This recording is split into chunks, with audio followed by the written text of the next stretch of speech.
Assalamualaikum warahmatullahi wabarakatuh. Perkenalkan, saya Jasmine Holisa Gestanova, mahasiswa aktif program studi bimbingan konseling Universitas Muhammadiyah Profesor Dr. Hamka dengan NIM 240101532. Tujuan saya membuat video ini adalah untuk memenuhi tugas ujian tengah semester mata kuliah BK di Pendidikan Menengah yang diampu oleh Ibu Dr. Nurmawati, MPD Kons.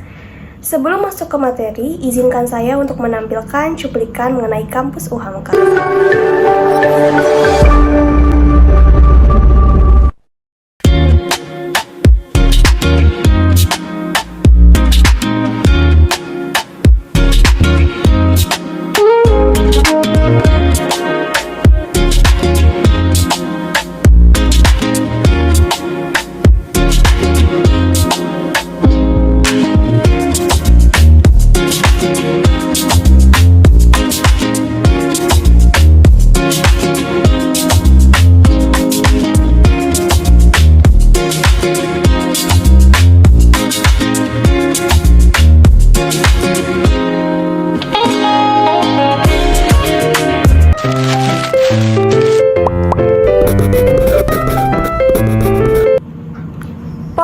Karakteristik siswa SMA usia 16-19 tahun.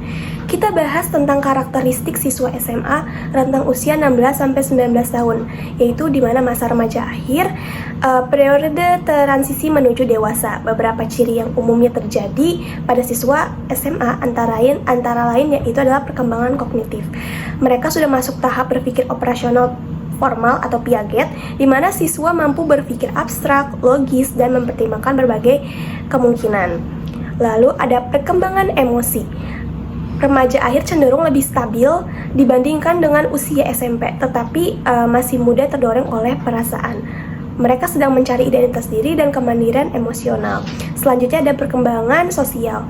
Hubungan dengan teman sebaya menjadi sangat penting. Ada kebutuhan kuat untuk diterima, dihargai, bahkan diakui keberadaannya. Lalu selanjutnya ada perkembangan moral. Mereka mulai mampu mempertimbangkan nilai-nilai moral secara lebih matang, mengambil keputusan dan berdasarkan prinsip yang diyakininya. Lalu terakhir ada perkembangan minat karir. Pada tahap ini, siswa mulai memikirkan masa depannya, jurusan kuliah, serta pilihan karir yang sesuai dengan minat dan kemampuan. Karakteristik inilah yang menjadi dasar bagi guru BK dalam merancang layanan yang tepat. Lalu ada tugas perkembangan siswa sekolah menengah atas. Tugas perkembangan ini mengacu pada teori Hafigerts. Remaja usia 16-19 tahun memiliki beberapa tugas perkembangan utama, yaitu pertama, mencapai hubungan yang matang dengan teman sebayanya, lalu menerima dan memahami peran sosial sebagai pria dan wanita, mencapai kemandirian emosional dari orang tua, memiliki perilaku sosial yang bertanggung jawab, mempersiapkan karir dan memilih pekerjaan, mencapai identitas diri yang stabil, dan mengembangkan nilai-nilai dalam prinsip hidupnya. Dengan memahami tugas perkembangan ini, guru BK dapat membantu siswa menghadapi dan menyelesaikan tuntutan perkembangan secara optimal. Lalu ada tujuan penyelenggaraan BK di SMA. Tujuan bimbingan dan konseling di SMA adalah membantu siswa agar berkembang secara optimal sesuai potensi yang dimilikinya. Secara khusus, tujuan BK di SMA itu meliputi pertama, membantu siswa memahami diri lingkungannya, lalu membantu siswa membuat keputusan yang tepat, terutama terkait pendidikan dan pergaulan dan dengan karirnya juga. Lalu membantu siswa untuk mengembangkan sikap positif seperti tanggung jawab, disiplin, dan kemandirian. Membantu siswa mengatasi masalah pribadi, sosial, belajar, maupun karir. Membantu siswa untuk mencapai tugas-tugas perkembangan remaja secara optimal. Lalu mendukung terciptanya lingkungan sekolah yang sehat dan kondusif. Secara garis besar tuh layanan BK di SMA bertujuan untuk memfasilitasi siswanya agar jadi pribadi yang mandiri dan mampu mengaktualisasi dirinya gitu. Selanjutnya ada bentuk-bentuk layanan BK untuk siswa SMA. Layanan pertama itu mengacu pada Permendikbud 111 tahun 2014, yaitu layanan dasar pertama. Bertujuan untuk mengembangkan potensi semua siswa melalui bimbingan klasikal, psikoedukasi, layanan informasi, dan bimbingan kelompok. Lalu ada layanan peminatan dan perencanaan individual.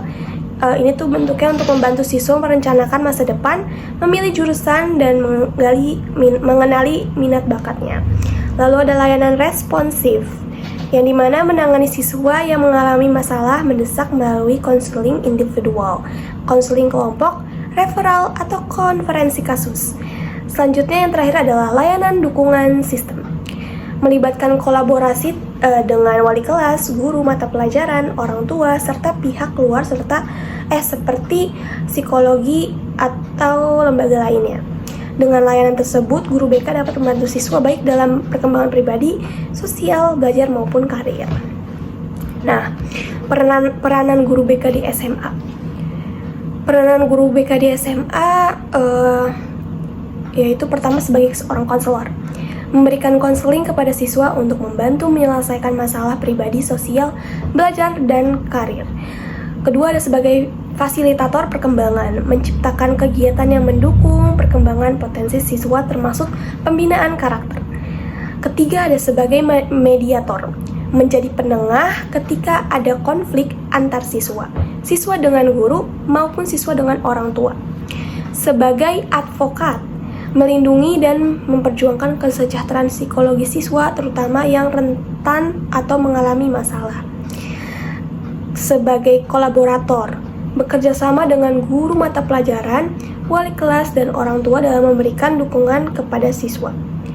Dan yang terakhir, sebagai perencana program, menyusun program BK tahunan, semesteran, hingga rencana layanan untuk memastikan kegiatan BK berjalan terarah. Nah, peran-peran ini menjadikan guru BK bukan hanya problem solver, tetapi juga pendamping perkembangan siswa secara menyeluruh. Lalu ada contoh kasus nyata yang terjadi pada kehidupan nyata, yaitu ada laporan bahwa sejumlah siswa SMA Binus School Serpong melakukan perundungan atau adanya geng bullying terhadap siswa lain yang ingin masuk ke geng mereka. Jadi dalam kasus tersebut tuh polisi menetapkan 4 orang sebagai tersangka dan ada 8 orang anak yang berstatus berkonflik dengan hukum. Dan motif sebagian pelaku itu menyebut ini sebagai tradisi, sebagai bagian dari ritual masuk ke geng tersebut. Jadi tapi tradisinya itu tidak tertulis. Jadi itu adalah suatu tradisi untuk masuk ke dalam geng tersebut. Lalu kasus ini viral di media sosial dan dapat perhatian serius karena melibatkan kekerasan fisik dari senior terhadap juniornya. Korban diancam dijadikan tumbal. Fakta baru kasus bullying G di SMA Binus Simpruk, korban diancam dijadikan tumbal oleh geng yang berkuasa di sekolah. Kasus bullying di SMA Binus Simpruk terus bergulir dan semakin jadi perhatian publik. Nah, analisis dari perspektif BK. Dari sudut bimbingan dan konseling, kasus-kasus ini tuh bisa dianalisis dan diinterferensi sebagai pertama, karakteristik remaja dan tekanan sosial. Remaja atau siswa SMA sangat rentan terhadap tekanan kelompok atau geng-geng seperti tadi, status sosial dan kebutuhan untuk diterima. Lalu tradisi atau geng seperti tadi itu cangkupannya kayak ritual untuk masuk ke geng tersebut kali ya, bisa menjadi faktor eksklusi dan tekanan besar pada siswa baru yang ingin masuk ke dalam geng tersebut. Kedua, ada tugas perkembangan remaja. Jadi salah satu tugas perkembangan remaja adalah ngebangun identitas diri dan relasi sosial. Jika ada geng yang memaksa anggota baru, identitasnya bisa tertekan. Terus remaja juga perlu belajar mengelola konflik dan resistensi terhadap otoritas atau senior dan alumni yang melakukan hal-hal tersebut. Ketiga, ada dampak psikologis. Bullying fisik dan psikologis, terutama jika viral di media sosial, itu dapat menimbulkan trauma, kecemasan, dan jadinya minder atau rendah diri. Korban yang dirundung secara terus-menerusan bisa merasa tidak aman di sekolah dan bahkan di luar sekolah. Lalu, peran media sosial ini bisa memperpanjang dampak bullying, video kekerasannya tersebar, dapat komentar dari netizen, dan memperburuk harga diri si korban. Tapi media sosial juga bisa menjadi alat advokasi karena korban atau pendukung bisa menyuarakan kasus tersebut, menekan sekolah atau polisi untuk menindaklanjuti hal tersebut. Lalu kelima, ada intervensi BK yang penting. Jadi konseling krisis untuk korban yang trauma, konseling kelompok dan individu itu sangat penting. Lalu ada psikoedukasi, mengajar siswa tentang bahaya geng, bullying, bagaimana caranya untuk menolak tradisi berbahaya seperti perekrutan tadi dan jalur keluar dari tekanan geng tuh kayak gimana. Lalu harus ada mediasi, pihak BK bisa memfasilitasi dialog antara korban dan pelaku, atau mungkin senior geng yang sudah alumni jika memungkinkan, bersama sekolah.